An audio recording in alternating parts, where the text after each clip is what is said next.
welcome you guys. Today we're working with a block, so whatever you need to set up at home to get yourself up in a step form. You can go a little higher if you want to, but the important thing is just to get it off of the ground. I use cinder blocks just because it's an easy, affordable way for you guys at home to start working out. I have two different size kettlebells. They're pretty light. We're not doing a huge strength set today.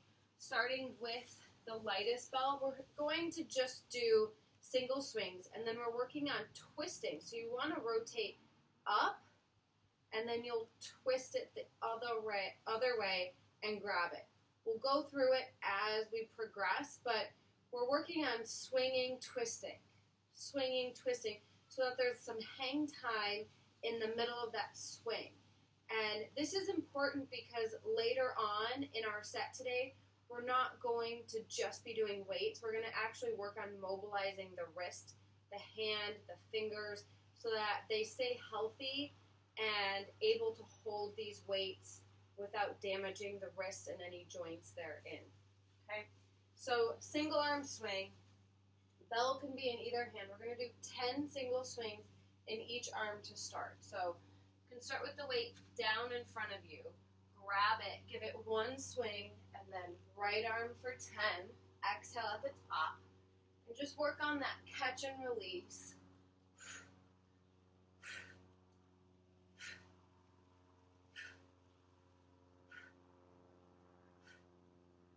Switching sides.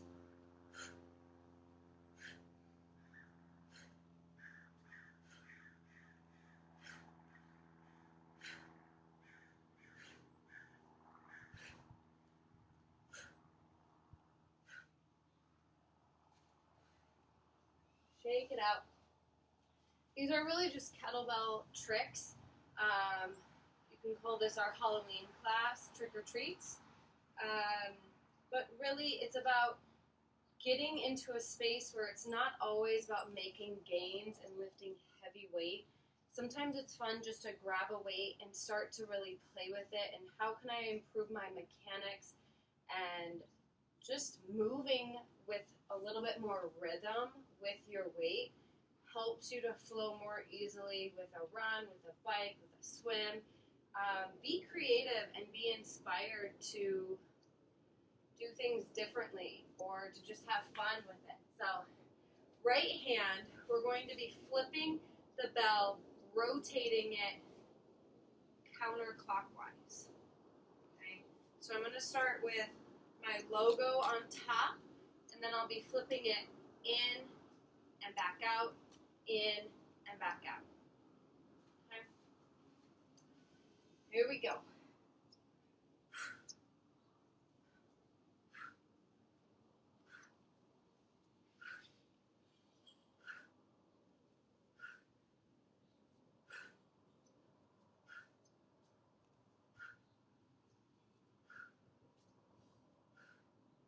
And then we're going to reverse it, go the opposite direction. So now I'm moving it clockwise. Do 2 more. Set it down. And you should feel that. Feel that rotation up and then in, and how your shoulder has to do that rotation. So good for mobility in here. It's not a lot of strenuous activity today. It's just about moving. Switching sides, counterclockwise to start.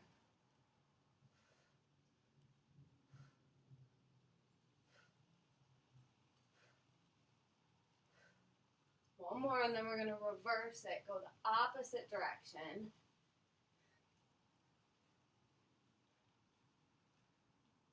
That one's my hardest of all. Probably because I'm not left-handed. 2 more.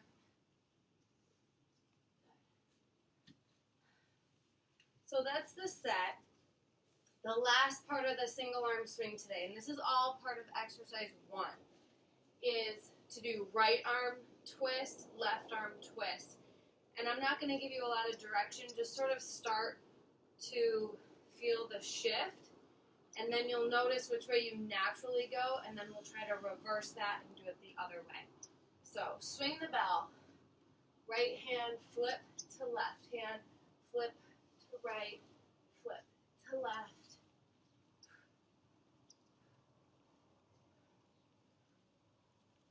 I flip palm in, and then you can try to flip palm out.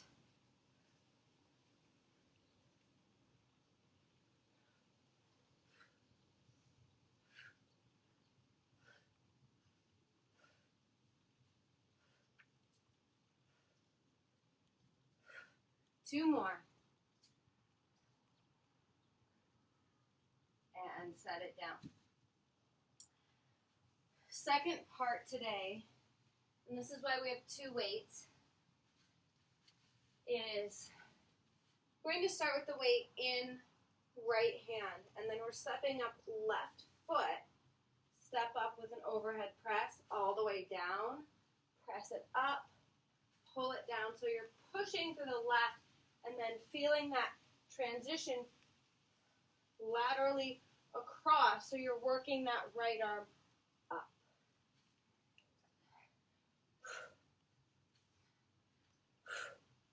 Four more.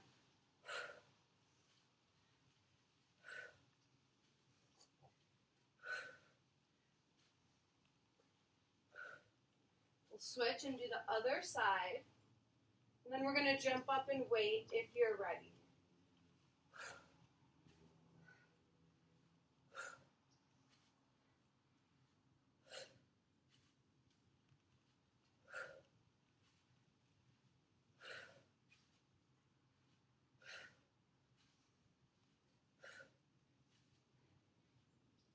Two to go.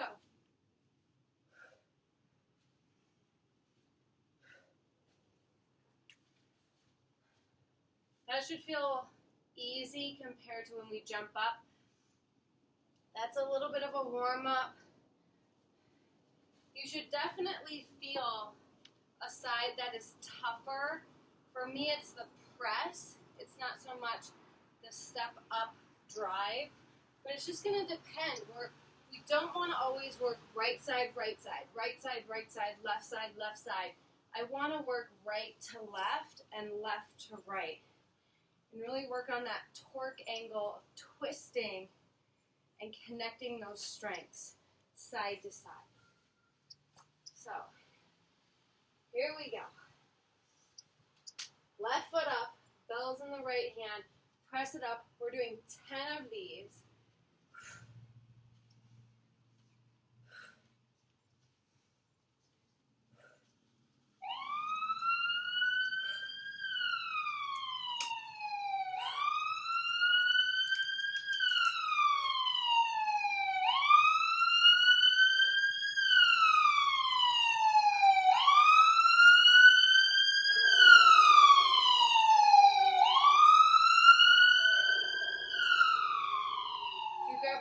The right weight, you should need to set it down just for a little bit in between sides.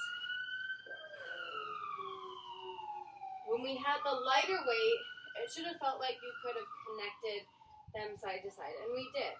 So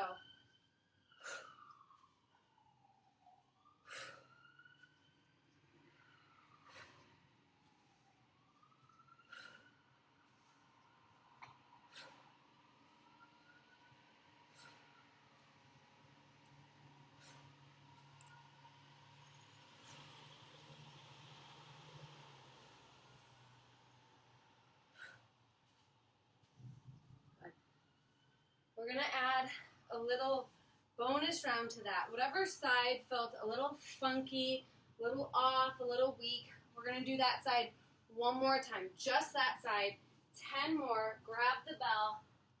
Here we go.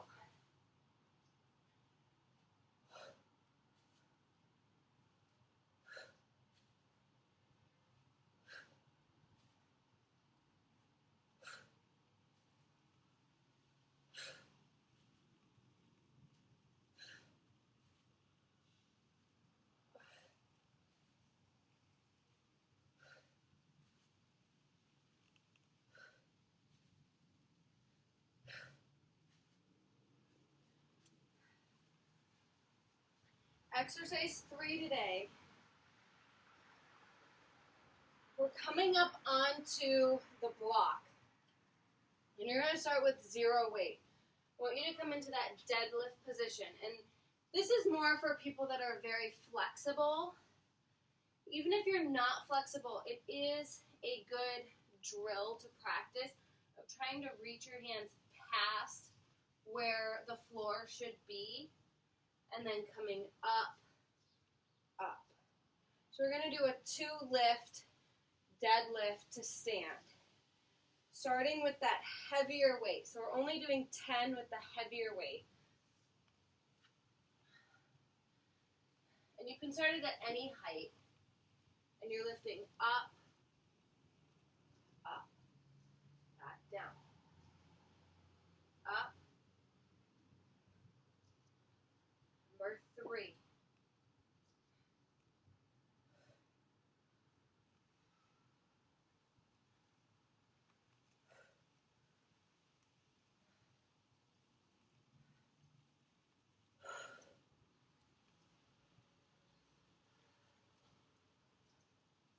You should practice different heights, so try to go as low as you possibly can. Maybe that's all the way to the ground.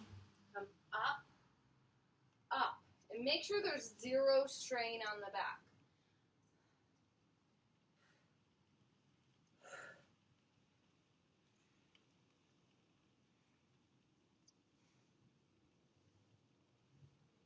Let's do 5 more.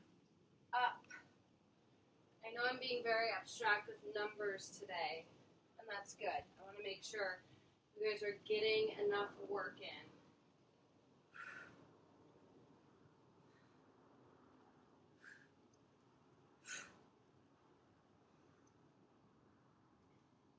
Last one.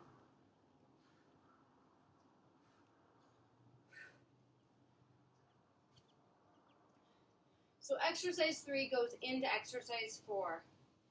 And that's just a forward fold. So you can start in that deadlift, but I want my chest to try to touch my thighs. Okay? And that means bending your knees as much as you need to. And you can hang, hands on the ground. Maybe start to pick your hips up. Keep hanging, let the head go.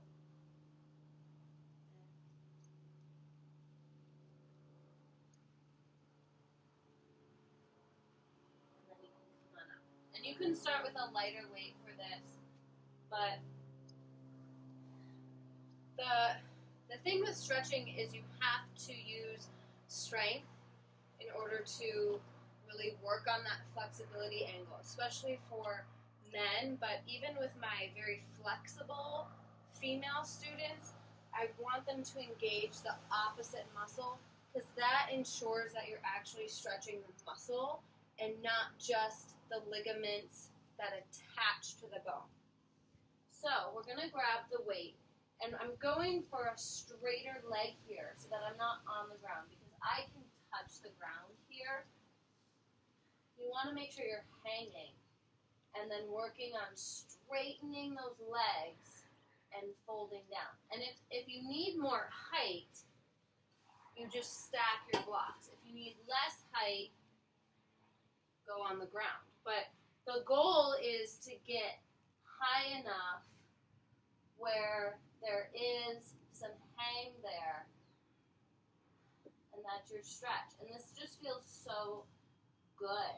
I'm grabbing the block with my toes, trying to lean my weight forward. Let the head fall all the way down. Rest when you need to. You can come all the way up to stand, shake it out, maybe set the block down, give it a little walk, and then do it again. Okay?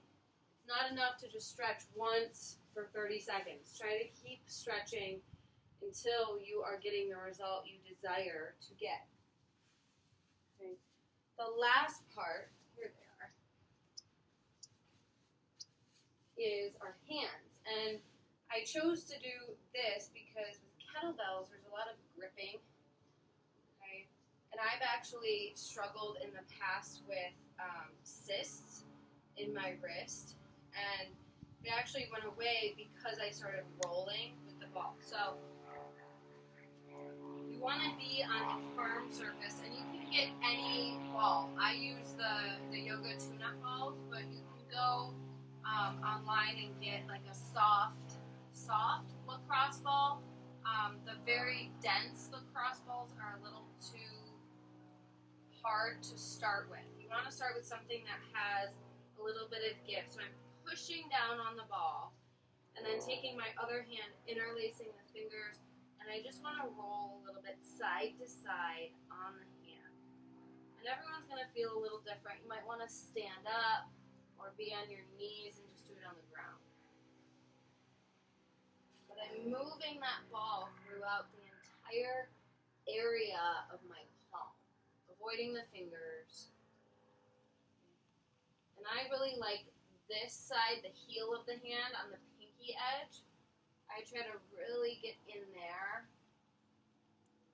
It feels almost gristly, like there's a little popping that you can hear when you get really close to it. And even on the thumb side. Same thing in the foot, near the heel. It gets a little, it's where a lot of the tension lies. So right there. And then my favorite is then to get up into the forearm, and I just take my other forearm on top and just glide through those tension points.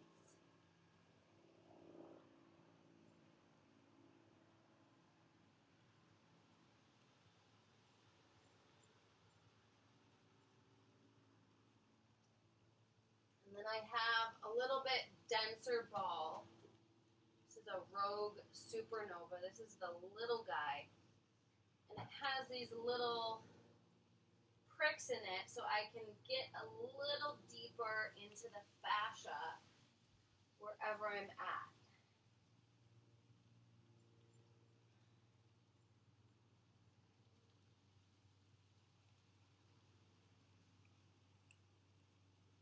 Sometimes it feels good to flip it upside down, get the top, move the thumb about. Especially when you find something that lights up, it's good to then wiggle the fingers and get everything moving. Switching to the other hand.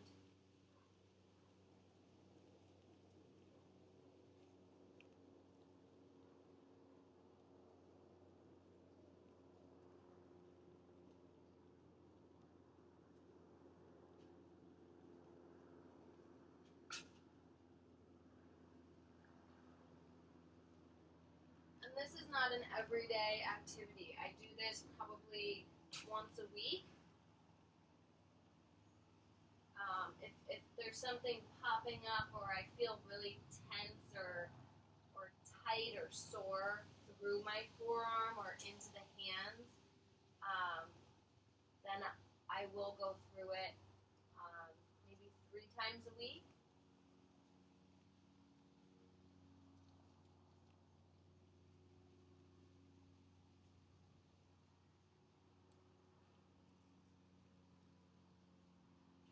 Wiggle those fingers, bend and extend.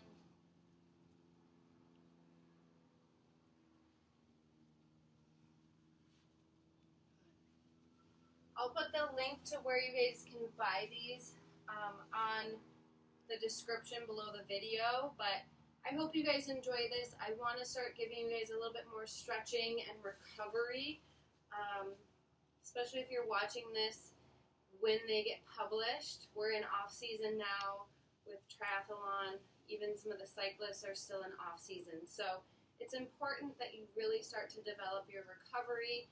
These balls are huge in helping to maintain a healthy body throughout the season. So if you can start those habits in the off-season, then once you get deep into the season and you're a lot more fatigued and tired, you're going to know where to turn. See you guys soon.